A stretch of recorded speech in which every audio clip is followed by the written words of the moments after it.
Hi guys, MrRoflWaffles here. This is your no-nonsense guide to building the cat wonder weapon in Kowakujo. Let's begin. To start with, you will need to activate Pack-a-Punch as normal, but then you're ready to begin with the steps. The first part is a cat figurine, and this has 3 possible spawns. One is in the gatehouse on barrels, as you can see just here. The next is in the kitchens area, again on barrels, just here. And then the third is on the opposite side of kitchens on the barrel, just here. Hold interact to pick that up. The next thing we need is a bell, which is in-game referred to as a furin, and you can find that in the stables hanging on the front door of the submerged house here, and there's another possible spawn for it in the training area on the right of the wall by. It's going to be pinned on the wall, and then there's a third possible spawn on the left of the spawn door staging area hanging on this wood here. Interact to pick that up when you find it in your game, and then there's a third part, which is a figure of a guy, and this again has 3 possible spawns. The first is across from PhD on the ground just here. The second is down the hallway on top of this table on the right hand side, and the third is further down the hallway and to the left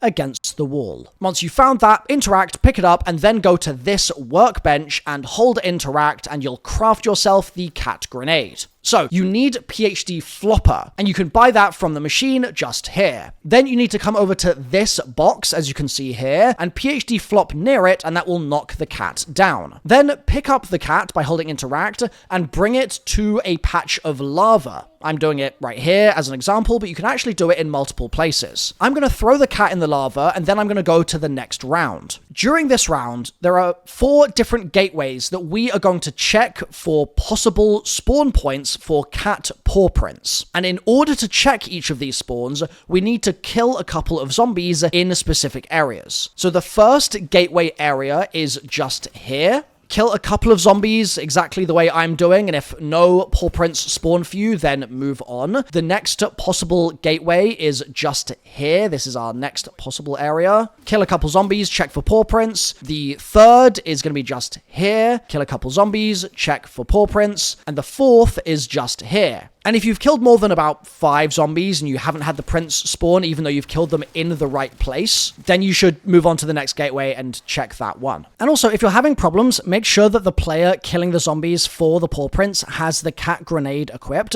If you've run out and you don't have it anymore, you can go back to the bench where you originally crafted it and you can buy another one for salvage. But you're going to need this for the end of the step anyway, so make sure you've got that. Now, there are rumors about there being a 5th pawprint location. There are 2 approaches I want to take here. Number 1, if you can't get any of these pawprints to spawn in your game, check the video description. And if I get confirmation there is a 5th set of pawprints, I'll simply put that location in the description for you to read. Super easy. Now, the second approach is I want you to make sure that you're killing zombies in the correct places that I'm showing in the gameplay. And if it still isn't working, you could try doing it on the next round, potentially, as well. Or it might also be worth making sure that you did the previous step where you threw the cat into the lava and then flipped to the next round. Because you might have just thrown the cat box down, but if you missed the lava, it might still be waiting for you to pick it back up again. Once you've got pawprints to spawn in, you need to kill zombies while they're standing just in front of where the pawprints are pointing to. And the easiest way to demonstrate this is to just do it visually. So you can see here, I'm lining up where the pawprints are facing, and then I'm killing zombies ahead of the prints themselves in that direction. And when you've killed enough zombies in this manner, it will cause another new set of pawprints to spawn. You're going to do this several times, killing more zombies in front of the next set of prints, and then in front of the next set of prints, and eventually the prints are going to form a little circle. When this happens, you can use your cat grenade that we crafted earlier to throw it into the middle of the circle, but you need to be careful for 2 reasons. Number 1, you need to make sure that you don't miss because the cat grenade can bounce, and number 2, this will only work properly when the lava is active in that area. So if you've got frozen over, cooled lava, it's not going to work. It needs to be the normal fiery lava. When you've thrown the cat grenade in the circle, an abomination is going to spawn out of the lava. You need to kill that abomination, and when you do so, it will turn into a cat, and the cat will run into the wall. Before we move on, make sure to flip the round. It's now going to be really useful if you've got depth perception, because depth perception is going to highlight the creaky floorboards we are about to need to interact with. So grab yourself depth perception from the machine just here, and then ideally kill zombies to get to the end of the round, and just leave 1 or 2 zombies alive. That's going to make your life a bit more straightforward. You then need to find whereabouts the cat has run off to, and there are multiple spawns that it can be, and it will always be near one of the creaky floorboard spawns. So there's one creaky floorboard spawn here, for example, near the kitchens area, and you might have the cat at the back there.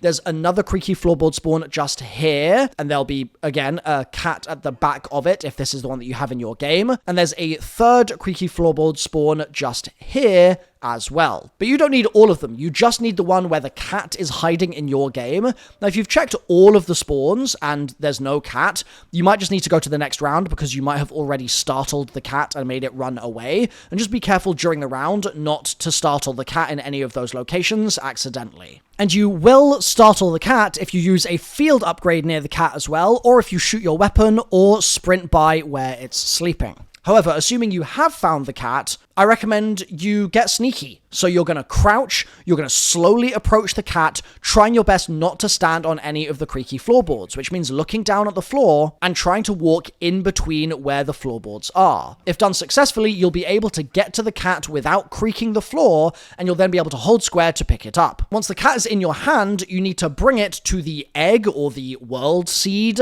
and once you get there, you're going to hold square to interact, and the cat will float towards the egg, and then wait a couple of moments for it to become corrupted, and then once it's in that state, it's going to start pulsing red. You then need to run to the world seed and melee it several times, and it's going to knock you back with these massive red pulses, so try to do it in between the pulses, and once you've done that several times, you'll then have an animation play, and the cat will be able to be picked up from the ground, and that's it. You've successfully crafted the cat wonder weapon. The cat has 3 main uses, the first of which is it's cute. No, I'm kidding. The first of which is that you can scratch your enemies to death, actually, and that's the melee attack.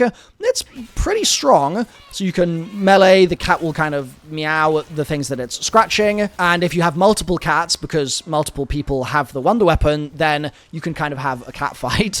You've also got a regular projectile shot that you can fire, and this is actually something that you'll use during the main quest Easter egg, which I'll talk about in just a second, and there's a charged shot also used during the main quest, and that charged shot will create an AoE kind of explosion with another cat in place, so you've got your cat and then a cat spirit or something that you create when you do the charge. Now, speaking of the main quest Easter egg, if you guys want to now do it in your game, you can do, because you've built this wonder weapon. You're actually well on the way to getting through it, and I'll have that linked on the screen right now, so click through and I'll see you there for a bit of main quest action. Bye for now.